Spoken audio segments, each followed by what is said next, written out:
आउ काली आमर अगस्ट 15 लगी 14 तारीख काली आसंता 10टा बेले म्यूनिसिपालिटी आम भारतीय जनता दल तरफ टिटलागढ़ बीआरसी छक थाना सम्मुखर विशाल रैली है 300 मीटर तिरंगा आउ समस्ते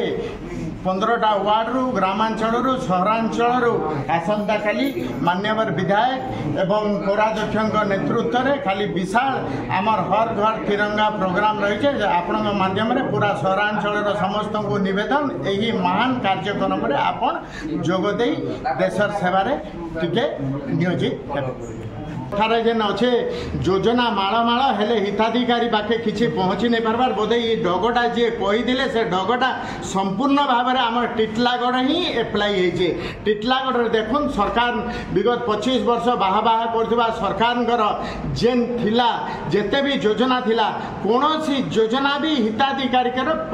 पाद तले पहुँची नहीं पार्बार। जदि किए 1 to 1 भी आपंकर सम्मुखें जदि आमको किए डिबेट करवा लगी भी आमे भी प्रस्तुत डिबेट करवा लगी भी आज आम एरिया जदि सर्वे करबे टिटलागढ़ एरिया पूरा कंप्लीट ओडिशा रे बैकवर्ड रही है। बीजेडी सरकार आम लोकों पाखु खाली माड़ योजना करछे किंतु लोकंकर हिताधिकारी पाखे ना ताके बीजेडी सरकार जेन चाटुकार ऑफिसर सरकारी ऑफिसर थिले किंबा तांकर जेन तृणमूल स्तर बड़ पर्यंत जेन निर्वाचित प्रतिनिधि थिले सेमानकर हृदय रे सेमाने केबे भी नाई चाही थाई जे आमे जन प्रतिनिधि हित करमु सरकारी योजना केनतागिरी हिताधिकारी पाखरे पहुंचे देमु सेमाने जदि भी तांको कोण रे टिके भी केबे भाभी थिते आम लोक आज एंता पछुआ हेगिरी नहीं रही थिते सुना टिटलागढ़ थिता खत्म करके रखा है टिटलागढ़ के किंतु आमे माँ घंटा शुणी प्रतिश्रुति नहीं भारतीय जनता पार्टी को नेतृत्व रे वर्तमान नुआ विधायक नेतृत्व में आम बहुत जल्दी आपन को भी एग्जांपल देली आरटीओ भी देली आउरी एमती 4-5टा अच्छे प्रोसेस रे चली जे ग्रिड लगी भी माननीय विधायक आम डेप्यूटी सीएम को जाइए ऑलरेडी मेमोरेंडम दे सारे न आमर विधायक महोदय को देखुन से केंते बढ़िया जोरदार कंपोज कर पोमेक्स पाखे से गोटे 7 एकर जगह चिन्हट कर से जगह इथि लगी चिन्हट कर पोमेक्स के जेन 132 ग्रिड केबी लाइन आईजे से थ्रो रे ही आम लाइन आइले माने जगह भी कार एविक्शन हेबा के नहीं पड़े उच्छेद नहीं हुए जगह लगी भी किसी माने पोल तुब्बा लगी भी किसी लोकंकर ऑब्जेक्शन नहीं हुए सेटा भी माननीय विधायक स्टेप नहीं आपन सोशल मीडिया रे देखिथिबे शक्ति मंत्री डेप्यूटी सीएम को से भी दे सारे न माने जेन काम अतीत रे केबे नाई है तांको नेतृत्व रे 100% आमे आगामी दिन रे लोकंकर पात तले सब सेवा जो आपण माने भी देखि पारुथिबे विगत दिन रे इनर विजु जनता दलर शक्तिशाली लोक कहते शक्तिशाली मंत्री थिले परिवहन मंत्री भी जेनटा कि तांको अमल रे भी संभव है नहीं पाई मान्यवर विधायक आमर प्रिय विधायक नवीन जैन जितला परे आपण देखुथिबे आज नु केते दिन हेइछे जितिगिरी से आरटीओर मास्के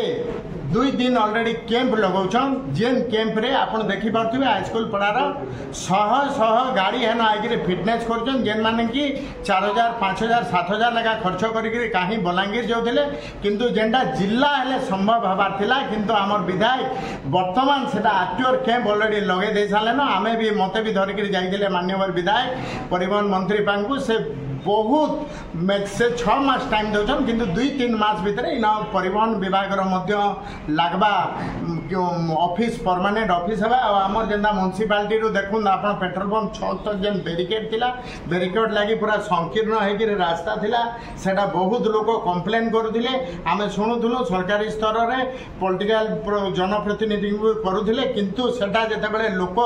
मान्यवर विधायक और पौराध्यक्ष सेटा शुणी अतीत सेटा जितला परे आमे काउंसिल रे पास करिक सेटा कालु एमे देखुन रास्ता भी गोटे राज रास्ता भलिया बड़दाण्ड भलिया चौड़ा दिशे तापरे आमर एजेंडा रे बहुत अच्छे आमे सबुदिन मान्यवर विधायक पौराध्यक्षा काउंसिलर दलर समस्त नेतृवृंद आम सबुदिन डिस्कसन करुचु स्टेप वाइज केन्तागिरी भी सहर विकास हेबा आम जानीपारुछुँ सहर विगत बहु यहाँ प्रथम आमर बीजेपी सरकार आम टिटलागढ़ में विधायक भी होइछन पौराध्यक्ष भी होइछन आम जानीपारुछुँ लोकंकर दरकार काना रास्ता रोड नाली नाइन रास्ता रोड नाली विगत 25 वर्ष रे सरकार पूरा खत्म करके जाइछन भारत स्वाधीन होइछे किंतु काउंसिलर मानकर गुटे गुटे वार्ड रा रास्ता घाट भी नहीं भारत स्वाधीन है किंतु रास्ता घाट नहीं है मुई 15 नंबर वार्ड मन मो आम वार्ड रे भी विगत 25-30 वर्ष है गोटे गोटे रास्ता नहीं ना सेटा भी मान्यवर विधायक आमर अर्मान मिनिस्टर सहित 3 थर 4 थर भेटी सारे ड्यू टू वर्षा लगी नहीं करबार बहुत शीघ्र आम लोकों दाबी नाली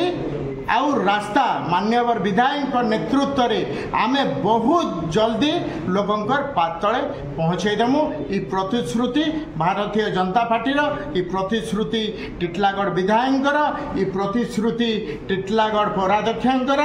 टिटलागढ़ भारतीय जनता पार्टीर समस्त कर्तृपक्षर ए प्रतिश्रुति आम लोकंर पाखे पहुँचेदेमु।